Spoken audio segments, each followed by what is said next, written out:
नेपाल से भी लड़कियां यहाँ पर आई हैं, ऐसी कोई कंट्री और भी किसी कंट्री से लड़कियां बाहर से? एक लड़की अफगानिस्तान से आई अच्छा। और हम उस लड़की को, बड़ी सुंदर सी थी, तो वो हमेशा ऐसे ना जैसे वो पहनते हैं ये हिजाब टाइप का, इस तरह का ऐसे रखती थी, यूँ एक इधर को एक इधर को। और मैंने बहुत बार कोशिश की कि आई कांटेक्ट करूँ, लेकिन वो करती ही नहीं थी, ऐसी बैठी रहती थी यूँ।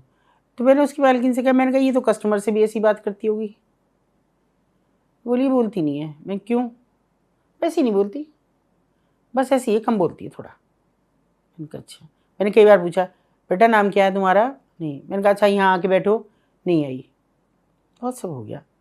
फिर एक दिन मैंने कहा, भाई सुनो, ये तो मेरा मतलब, अगर मैं बोल रही हूँ और मैं ऐसे करके बोलती हूँ कि सामने वाले को समझ में आए मैं क्या बोल रही हूँ, अगर वो गूंगा बहरा भी है तो उसको समझ में आएगा मैं क्या बोल रही हूँ। तो मैंने कहा ये बिल्कुल समझना क्यों नहीं चाहती? तो बोली ये समझती ना यहाँ की भाषा। मैंने कहा क्यों? ये पता ना कहाँ की, मुझे ना पता कहाँ की, ये तो हम ही ना समझते, कस्टमर आवे हम भेज दें, चली जा, बात खत्म। ऐसे उसने बोला, इतनी लापरवाही, क्योंकि उसके प्रति बिल्कुल मुतमईन थी कि ये तो कहीं भाग ही नहीं सकती, ना भाषा जानती ना कुछ जानती, कहीं नहीं जाएगी। मुझे ये लगा, कई दिन तो मैंने कोशिश की बात करने की, नहीं हो पाई। फिर मैंने एक दिन क्या किया, मैंने अपने पर्स में से एक रखती हूँ पेन, मैंने उसको दिया। मैंने कहा, वैसे ही मैंने लिख दिया कि व्हाट इज़ योर नेम, ये देखती हूँ अंग्रेज़ी जानती है, फट से ले लिया उसने, 1 सेकंड में लिखा, और सफ़िया उसका नाम था। और जो उसने लिखना शुरू करा तो 2 पेज भर दिए। वो दिल्ली में पढ़ती थी, पढ़ने के लिए आई हुई थी, BCA कर रही थी। और क्या बोलकर फंसाया गया था? कोई किसी से प्यार हुआ, वो भी मुस्लिम था, ऐसा नहीं कि नहीं था। और ये कहा कि भाई वहाँ जब हम यहाँ निकाह कर लेंगे और रजिस्टर्ड मैरिज करा लेंगे, फिर तुम्हारे फादर क्या करेंगे, कोई भी कुछ नहीं कर सकेगा। चली आई लड़की। अब हमारे सामने बड़ा सवाल कि इसे अफगानिस्तान कैसे भेजेंगे, ये तो बड़ी 2 देशों के बीच की इतनी बड़ी समस्या को हैंडल मैं नहीं कर सकती।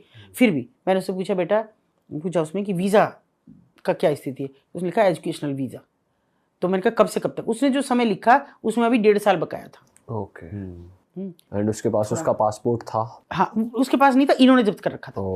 सब था उसके पास, इन्होंने जब्त कर रखा था वो। मैंने सीधे थप्पड़ दिया कस के मालकिन को। मैंने कहा इसका पासपोर्ट निकाल, देखा है? बोले कैसा पासपोर्ट, आप क्या कर रही हो? अरे पासपोर्ट ये तो वहाँ की है हैदराबाद, ये तो कुन्नूर की है, तो अरुणाचल की है, आपको पता।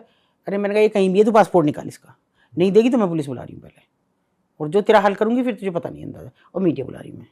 खैर वो डर गई, उसने हमें दिया पासपोर्ट, उसमें दिया था वीज़ा का सब था, निकाला। अभी सबसे बड़ी समस्या ये थी कि हम उसके कॉलेज गए तो कॉलेज वालों ने कहा कि भाई हाँ वीज़ा तो है, यहाँ एजुकेशनल वीज़ा पे भी है वो, लेकिन वो तो काफ़ी टाइम से गायब है। मैं कितना समय हो गया? वो लगभग 5